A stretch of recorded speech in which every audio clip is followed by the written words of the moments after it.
Mummy और पापा में आखिरकार सुलह हो ही गई। मुझे भी बिल्कुल यही तवक्को थी। अच्छा होगा। सच कहूं तो मुझे इसकी तवक्को नहीं थी। अम्मी का इरादा पुख्ता था। जब भाई बच्ची को घर लेके आए तो सब कुछ वाज़ेह हो गया था। मुझे लगा अम्मी ने सिर्फ उन पर तरस खाकर यह सब कबूल किया है। देखो मुस्तफा, तुम्हारे बाबा जो भी करें तुम्हारी अम्मी आखिरकार उन्हें माफ कर ही देती है। गलत मत समझना, मैं तुम्हारी अम्मी पर तनकीद नहीं कर रहा हूँ। मतलब उनकी परवरिश ही ऐसी हुई है। उन्हें सिखाया गया है कि शौहर हमेशा उनके साथ साथ ही होना चाहिए। शौहर ही घर का सुतून है। वो इन्हीं ख्यालात के साथ बड़ी हुई है। ये बात दुरुस्त है। यानी आजादी, अपने तौर पर फैसला करना, ये सब चीजें तुम्हारी अम्मी को खौफ में मुब्तला करती हैं। शौहर घर का सुतून होता है। यही बातें उन्होंने सारी उम्र सुनी है। शायद इसी में वो खुद को महफूज महसूस करती हैं। लेकिन मुझे खुशी है कि उनमें सुलह हो गई, क्योंकि बाबा के बगैर अम्मी बिल्कुल अकेली हो गई थी। ये तो होना ही था बेटा। तुम्हारी अम्मी ने अपनी पूरी जिंदगी तुम्हारे बाबा के साथ गुजारी है। बस अब यही दुआ है कि आगे कोई मसला ना हो। इंशाल्लाह सब ठीक रहेगा।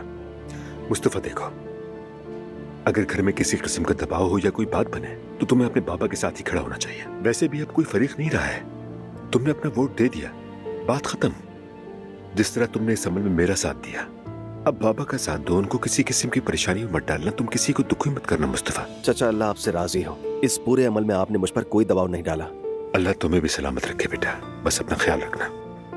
आपका शुक्रिया। शुक्रिया। उफ सौतेली बहन, मैं उस नूर से वाकई बहुत तंग आ गया हूँ। जानती हूँ वो बहुत बेरहम है, मगर अब क्या कर सकते हैं फराज। सच कहूँ तो समझ नहीं आ रहा मैं उससे कैसे निपटूं। मैंने तुम्हारी बात कैसे मान ली? अम्मी की नजरों में अच्छे बन जाओगे। एक बार ऐसा हो गया तो कंपनी तुम्हारे हाथ में आ जाएगी। तुम्हें और क्या चाहिए? हाँ सही कहा, यही तो मेरी वाहिद लालच है। मेरी बात सुनो, जाहिर मत करना अपनी असली शख्सियत। ये क्या कह रही हो? अगर मैंने अपना असल रूप दिखा दिया तो ये लड़की मुझसे मोहब्बत करने लगेगी और शादी के लिए तैयार हो जाएगी।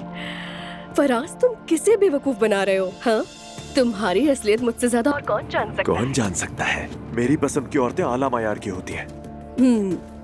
सही कह रहे हो, लेकिन मुझसे ज्यादा अक्लमंद नहीं हो तुम। खैर ये छोड़ो, संजीदगी इख्तियार करो। जो काम दिया है उसे पूरा करो फराज। सुनो सौतेली बहन, मैं तुमसे एक बात पूछूं? तुम मुझसे इतनी नफरत क्यों करती हो? आखिर मैं तुमसे नफरत क्यों करूंगी भला? मैं सच बोल रही हूँ तुमसे। और वैसे भी मेरे पास तारीफ करने का वक्त बिल्कुल नहीं।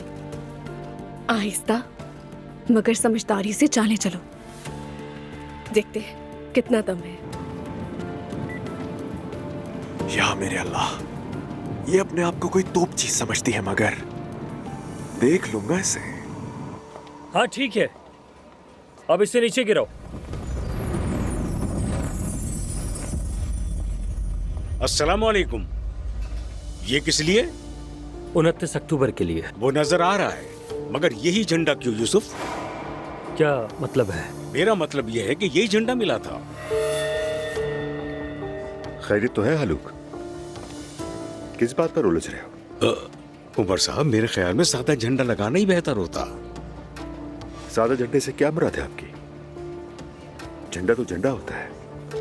कहीं आप अतातुर्क के बगैर झंडे की बात तो नहीं कर रहे हैं? इस मुल्क के हर शहरी पर अतातुर्क का एहसान है। अगर वो ना होते तो आज हम एक नौआबादी होते, और अगर आप खुशकिस्मत होते तो किसी बरतानवी अक़लियती खानदान के यहाँ नौकर होते। अगर खुशकिस्मत होते तो। जो अपने माजी को भूल जाते हैं वो मुस्तकबिल में भी बाकी नहीं रहते। यूसुफ, ये झंडा दाखिली दरवाजे पे भी लगा देना। ठीक है उमर साहब।